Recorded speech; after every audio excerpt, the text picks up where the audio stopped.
भारतीय नौसेना को एक नया युद्धपोत मिलने जा रहा है। आज भारतीय नौसेना को एक नया सर्वे शिप मिलने जा रहा है। ये सर्वे शिप विशाखापट्टनम में नेवी को सौंपा जाएगा। इस शिप का नाम निर्देशक है। दुनिया इस वक्त हैरान कुन है, हैरानगी है उनको। 18 दिसंबर को विशाखापट्टनम में नौसेना के बेड़े में आईएनएस निर्देशक शामिल हो जाएगा। इस जहाज की खास बात यह है कि इसे 80% से अधिक स्वदेशी सामग्रियों से बनाया गया है। इसका निर्माण कोलकाता में हुआ है। एक हाइड्रोग्राफिक सर्वे वेसल है जो समुद्र के नीचे सर्वे करके नेविगेशन चार्ट बनाएगा। निर्देशक जीआरएससी कोलकाता में बनाया गया है। दोस्तों, पाकिस्तान के अंदर रिसर्च होती रहती है ये जानने के लिए कि इंडिया की जो मिलिट्री मॉडर्नाइजेशन है वो कहाँ पे जा रही है और इंडिया की जो पावर के हवाले से क्या जो जिसे कहते हैं ना इकदामात हासिल कर रहा है पावर अपनी एक्वायर करने के लिए। परवा देश की में अब बात समंदर में बढ़ती भारतीय नौसेना की शक्ति की। वैसे तो विस्तारवादी चीन नंबर के हिसाब से दुनिया की सबसे बड़ी नौसेना है।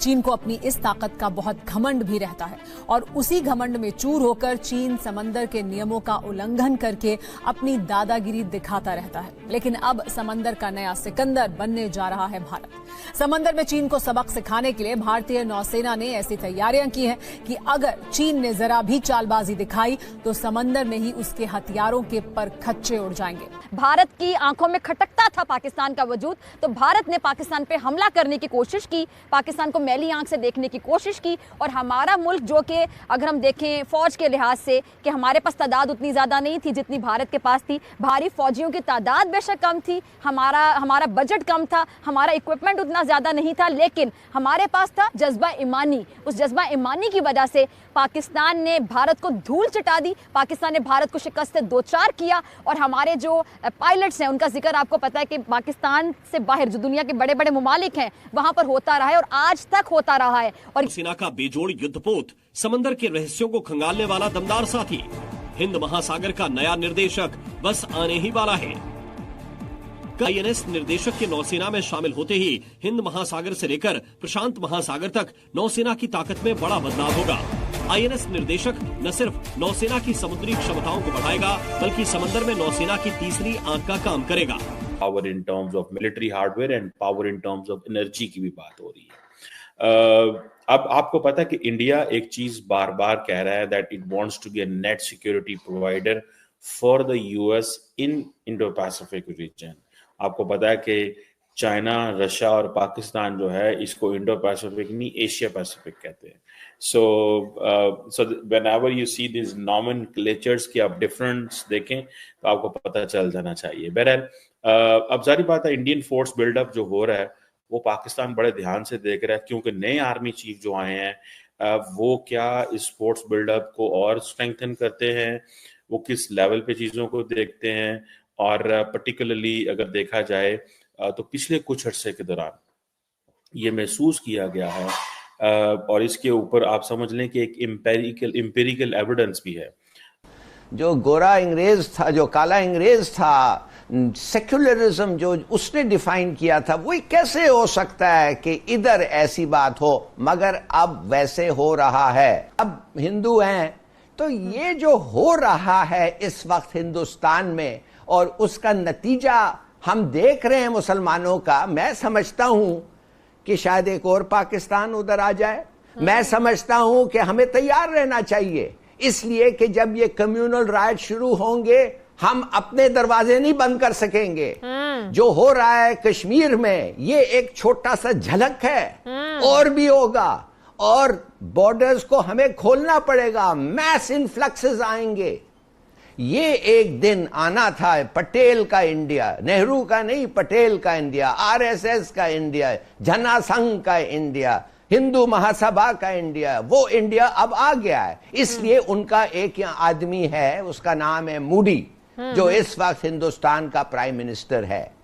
शाजिया, मैं आपको क्या बता सकता हूं, आप यकीन कर सकती हैं कि 300 मिलियन 30 करोड़ मुसलमान है हिंदुस्तान में, पाकिस्तान से ज्यादा, और एक भी मेंबर नहीं है लोकसभा का। कि इंडिया ने जिसे वो कहेंगे ना कि तकरीबन $81 बिलियन की $1 बिलियन की जो इन्वेस्टमेंट की है इंडियन डिफेंस स्पेंडिंग में। इस वक्त इंडिया, आपको पता है, 3rd लार्जेस्ट वेपन मैन्युफैक्चरर है अमेरिका और रशिया के बाद। 3rd largest weapon manufacturer Russia और अमेरिका और रशिया के बाद इन दैट इस लाइन के अंदर। ठीक है जी। अब हो ये रहा है कि इंडिया, क्योंकि बहुत सारे जो जिसे कहते हैं ना जो long range intercontinental ballistic missiles है, उनको वो जिसे कहेंगे ना कि इस तरह के जो लॉन्ग वेपन्स हैं उनको एक्वायर कर रहा है, बना रहा है, and then submarine launch ballistic missiles भी हासिल कर रहा है, टैक्टिकल न्यूक्लियर वेपन्स पे भी काम कर रहा है, एंटी सैटेलाइट वेपन्स पे भी काम कर रहा है, हाइपरसोनिक, सुपरसोनिक, क्रूज मिसाइल, इन तमाम चीज़ों पे इंडिया बड़े अरसे से काम कर रहा है। और इंडिया जो है वो समझें कि अपने आप को महसूस करता है कि that it is in the battlefield. ठीक है जी। अब इंडिया को इस चीज का एहसास है कि उसको अपनी जो लॉन्ग रेंज बैटरीज हैं, India wants to position them China और पाकिस्तान की तरफ। ठीक है। अगर जो हमने रिसेंटली बात की थी कि जो अग्नि 5 जो कि 5500+ किलोमीटर जो है वो एक जिसे कहते हैं ना इंटरकॉन्टिनेंटल बैलिस्टिक मिसाइल है, एंड देन फिर अग्नि 6 8000 से 12000 जो है वो है, फिर सूर्या है जो 12000 से 16000 किलोमीटर लंबा है, मतलब दूर तक जा सकता है। सो ये आप समझ लें कि इंडिया के जो डिजाइन हैं दे आर बियॉन्ड एशिया। ठीक है जी। और ये जो इंडिया के खास तौर पे कहा जाता है कि ये जो अग्नि सीरीज मिसाइल है पाकिस्तान के ऊपर, पाकिस्तान के अंदर मैं बार बार कह रहा हूँ, इसके ऊपर काफी रिसर्च हो रही है, अंडरस्टैंड किया जा रहा है। मैं रिसेंटली एक रिपोर्ट भी देख रहा था।